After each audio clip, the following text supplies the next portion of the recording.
Nah, ini fadilah yang kedua. Berikutnya, fadilah yang ketiga dari kalimah tauhid. Orang yang meninggal dalam kondisi tauhid bertahan atau istiqamah dalam ketauhidan, lalu terucap kalimah la ilaha illallah, dia akan masuk surga dari pintu manapun yang dia suka. Itu janji Allah dan Nabi. Yang meninggal dunia dan dia istiqamah dalam ketauhidannya, terucap kalimah la ilaha illallah, dipastikan masuk surga dari pintu manapun yang dia suka. Banyak sekali hadis masalah ini. Di antaranya hadis riwayat Ahmad bin Hanbal dari Abu Syaibah Al-Khudri, sami'tu Rasulullah sallallahu alaihi wasallam yaqul, man qala la ilaha illallah mukhlishan bima fi qalbihi dakhala al-jannah. Barang siapa yang mengucapkan la ilaha illallah, ikhlas hatinya, arti ikhlas, dia ucapkan benar-benar tauhidnya hanya untuk Allah semata, maka dipastikan dakhala al-jannah. Ini belum disebutkan mengucapkan, hanya di dalam hati kalimah tauhid ini bertahan sampai meninggal, dakhala al-jannah, wajib baginya masuk surga.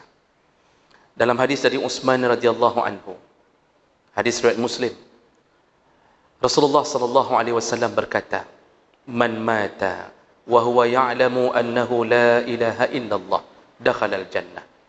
Barang siapa yang meninggal dunia dan dia mengetahui tentang tauhid la ilaha illallah, maksudnya dia sadar, dia bertauhidkan la ilaha illallah, dakhala al-jannah, wajib baginya masuk surga.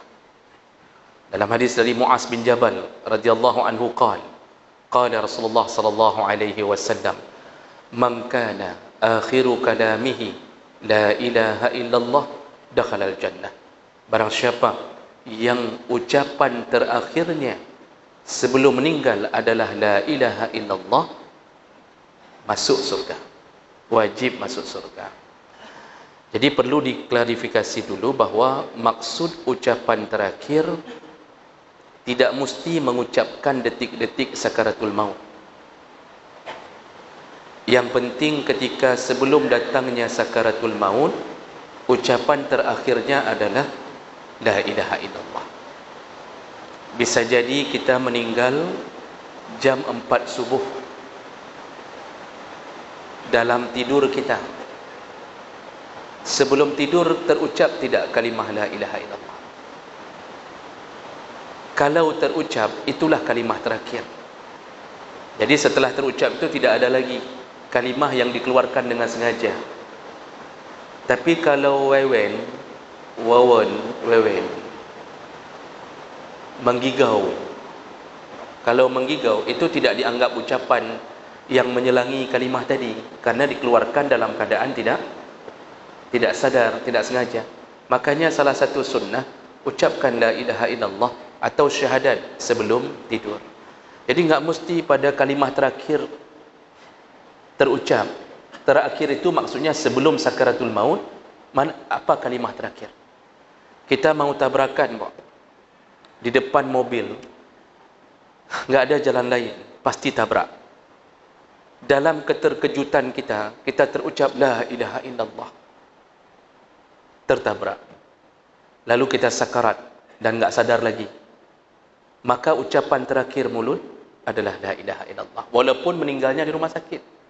Ketika itu kita mungkin enggak sadar lagi apa yang terjadi, dilihat adalah ucapan terakhir. Makanya ucapan ini ternyata menjadi penentu surga.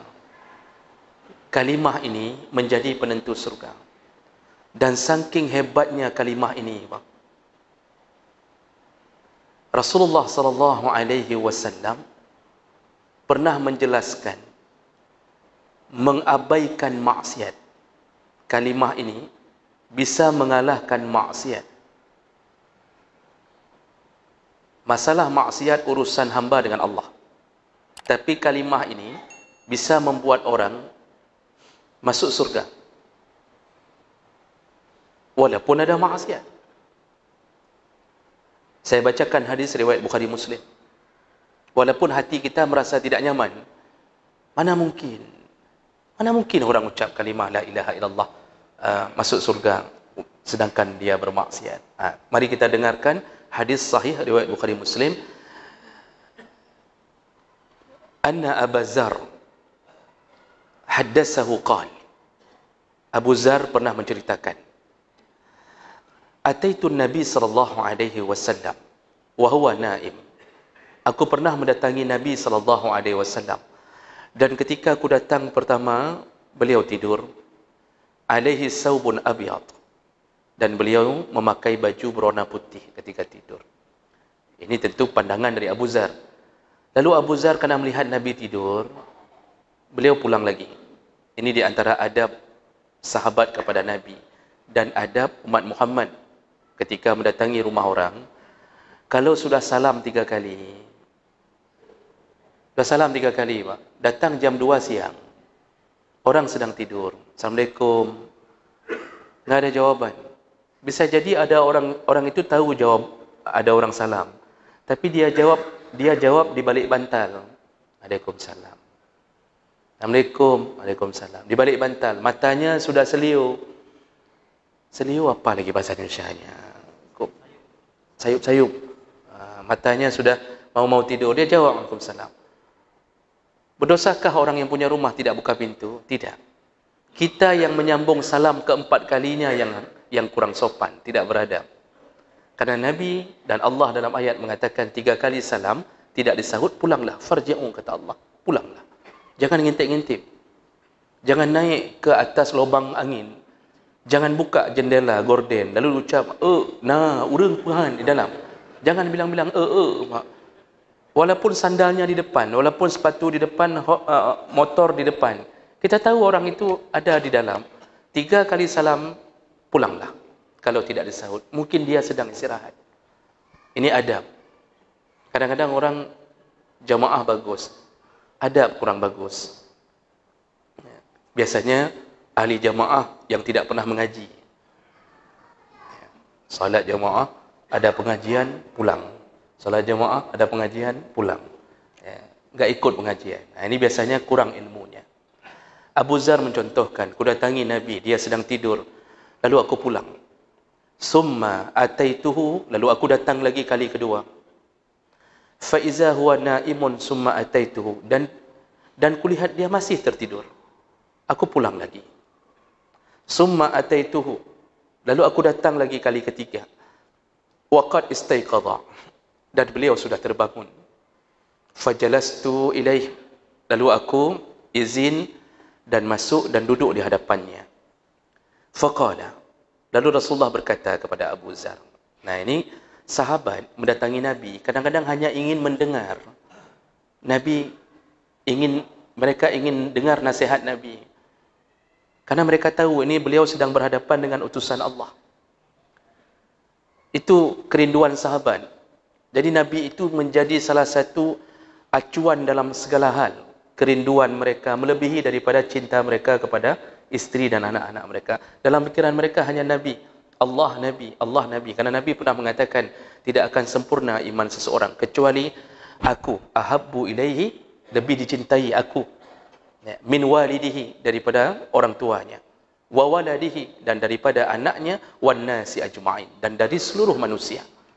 Maka sahabat itu datang ke Nabi hanya untuk dengar nasihat Nabi. Lalu kemudian Nabi bangun lalu berkata. Apa perkataan Nabi di depan Abu Zar? Ma min abdin qala la ilaha illallah summa mata ala zalik illa dakhala al-jannah. Setiap hamba yang meninggal dunia lalu terucap la ilaha illallah, wajib surga. Wajib surga, kata Nabi. Abu Zar bertanya, wa in zana wa in saraqa ya Rasulullah, walaupun dia berzina dan mencuri. Maksudnya, ya Rasulullah, ada orang ucap la ilaha illallah tapi kerjanya berzina dan mencuri. Rasulullah menjawab, wa in zana wa in saraqa, walaupun dia berzina, walaupun dia mencuri. Qultu, Abu Zar kemudian mengatakan lagi, wa in zana wa in saraqa, Seakan-akan dia tidak percaya ucapan Nabi ini. Bukan tidak percaya. Agak aneh maksudnya. Kalimah la ilaha illallah memasukkan orang ke surga. Walaupun dia pernah berzina dan mencuri. Selalu begitu. Nabi jawab lagi. Walaupun dia berzina dan mencuri. Lalu Abu Zar tanya lagi. Sampai 3 kali. Wa in zana wa saraqa. Ya Rasulullah. Walaupun dia pernah mencuri, berzina dan mencuri. Kata Rasulullah menjawab 3 kali dengan jawaban yang sama. Wa in zana wa in saraqa. Walaupun dia pernah berzina dan mencuri. Lalu kemudian Abu Zar percaya kepada Nabi, namun membuat hatinya seakan-akan tidak percaya dengan keputusan Allah ini. Kok bisa orang berzina, mencuri, tapi kalimah ilallah mengabaikan maksiat itu? Lalu Abu Zar keluar, mohon izin dari Nabi. Nah, ketika Abu Zar sedang melangkah keluar, Nabi tahu nih Abu Zar seperti kurang terima. Maksudnya bukan tidak percaya, sepertinya menjadi hatinya seperti merasa kok bisa begitu ceritanya. Jadi kurang puas dia merasa begitu. Ketika Abu Zar melangkah keluar pintu, Rasulullah berkata, fir rabi'ah. Kali keempat Rasulullah mengatakan, ala raqmi anfi Abi Zar. Walaupun Abu Zar kurang setuju. Ya. Qala fa kharaja. Nah, jadi Abu Zar berada di luar pintu. Ya. Kemudian Rasulullah keluar dari pintunya juga, dan sekali lagi beliau berkata, wa huwa yaqul wa in raghima anfu Abi Zar. Walaupun Abu Zar kurang setuju. Maksudnya apa, Pak? Seakan-akan Rasulullah ingin mengatakan, Abu Zar, walaupun engkau kurang puas, tapi Allah bisa memasukkan surga seorang hamba selama di hatinya dan mulutnya sebelum meninggal la ilaha illallah. Jemaah melakukan Allah. Tauhid ini itu peringkat nomor 1 yang bisa memutuskan keputusan Allah di atas hamba. Namun walaupun hadis ini mengabaikan maksiat, namun dijelaskan oleh para ulama bahawa ada beberapa tipe keputusan Allah tentang kalimah la ilaha illallah dan maksiat. Yang pertama, jika seseorang mengucapkannya hanya di mulut dan sebelum nyawa berada di tenggorokan, ketika nyawa berada di tenggorokan. Jadi dia ucapannya ketika nyawa berada di tenggorokan, sebelumnya dia kafir. Maka kalimah itu tidak berfungsi. Karena tidak ada lagi taubat kalau nyawa sudah sampai di tenggorokan. Contohnya siapa? Firaun. Firaun itu kan waktu tenggelam di laut, terakhir dia, Allah sebutkan, dia mengucapkan, aku beriman kepada Tuhanmu wahai Musa. Aku beriman. Tapi itu sudah nyawa di tenggorokan, tidak berfungsi. Walaupun dia meyakini tentang kebenaran Allah. Ada yang model tipe kedua. Kalau seseorang mengucapkan kalimah la ilaha illallah, lalu kemudian diiringi dengan maksiat selama hidupnya, dia la ilaha illallah tapi maksiat seperti tadi. Nah, tipe ini itu diserahkan kepada masyiatillah, diserahkan kepada Allah, suka-suka Allah. Allah bisa ampunkan, Allah bisa benamkan dia dalam neraka selama dia tidak syirik. Ini dalilnya mana? Innallaha la yaghfiru an yushraka bihi wa yaghfiru ma duna dzalik. Allah yang tidak diampunkan Allah satu-satunya adalah kesyirikan. Sedangkan yang lain Allah bisa ampunkan. Kita tadi bertauhidkan Allah, tapi maksiat, maka itu urusan nanti dengan Allah. Kita tidak bisa menebak. Bisa jadi Allah ampunkan, bisa jadi Allah transitkan dulu ke dalam neraka. Maka jangan terlalu yakin bahawa kita ini isi surga kalau masih ada maksiat. Jadi jangan fikir bahawa kalau tadi la ilaha illallah berarti maksiat diabaikan. Itu maksud Nabi tadi. Dia ujungnya ke surga juga selama tauhidnya la ilaha illallah. Tapi bisa jadi maksiatnya yang membuat dia transit dulu dalam neraka. Jadi yang waktu ditanya oleh Abu Zar, walaupun zina, walaupun mencuri, maksud Nabi, ya, dia tetap akan masuk surga. Namun urusan zina dan mencuri, bereskan dulu dengan Allah nanti. Makanya, jangan terlalu senang nih, yang ngambil kredit di bank konvensional. Oh begitu ya Ustaz ya, berarti kalimah itu bisa menghapuskan riba kita. Tunggu dulu bang.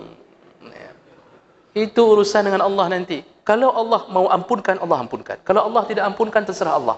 Dan kita tidak berkuasa menerakakan seseorang atau mensurgakan seseorang. Maka dalam hadis yang lain, seorang ayah, hadis sahih, saya tidak hafal lagi matanya, seorang ayah, ahli maksiat dari kalangan Bani Israel. Sebelum meninggal, dia katakan kepada anaknya, kalau ayah meninggal, bakar tubuh ayah. Bakar tubuh ayah. Lalu ambillah abu pembakaran itu, sebarkan di tempat yang berbeda, di penjuru angin yang berbeda. Sebar sana sedikit, ke sana sedikit, sebarkan. Rasulullah melanjutkan cerita ini. Nanti ayah ini, orang ini, ketika berhadapan dengan Allah, Allah tanya, ini cerita Rasulullah, kenapa engkau suruh bakar dirimu? Orang ini menjawab, kenapa engkau suruh bakar dirimu, lalu engkau suruh sebarkan abu mayatmu ke seluruh penjuru?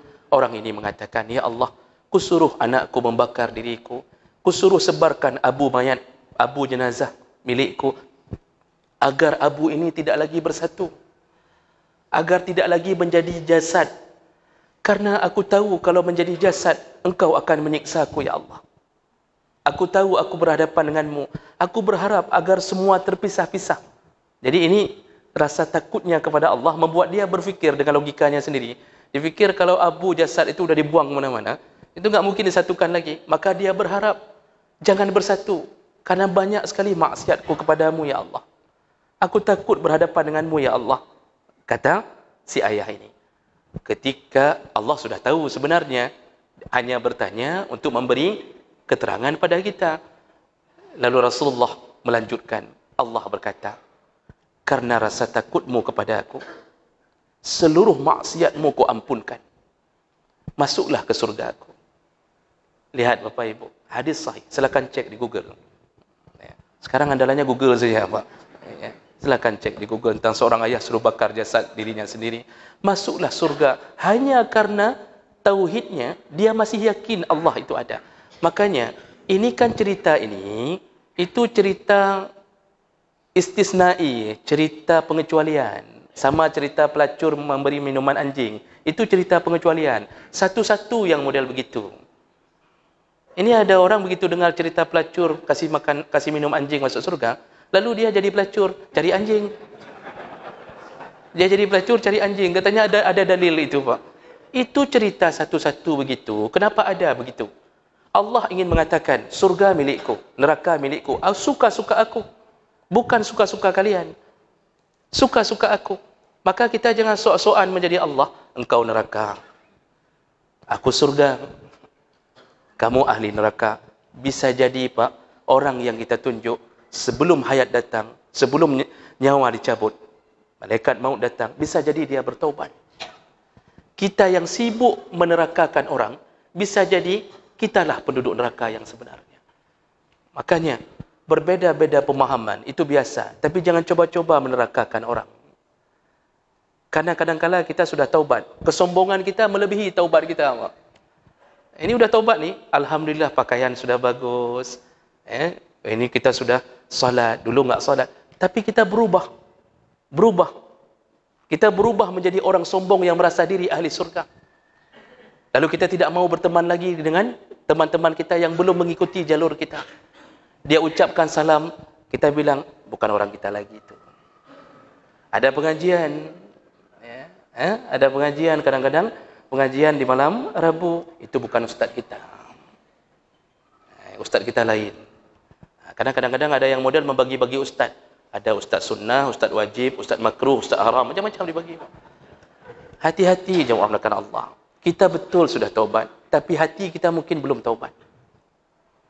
Terasa sombongnya kita ketika merasa bahwa kita adalah ahli surga. Allah bisa balik keadaan.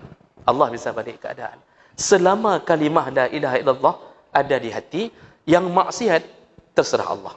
Tapi normalnya berdasarkan ayat hadis, yang maksiat neraka dulu. Itu normalnya. Nah, itu cerita tadi, cerita pengecualian. Jangan terlalu berharap seperti begitu, Pak.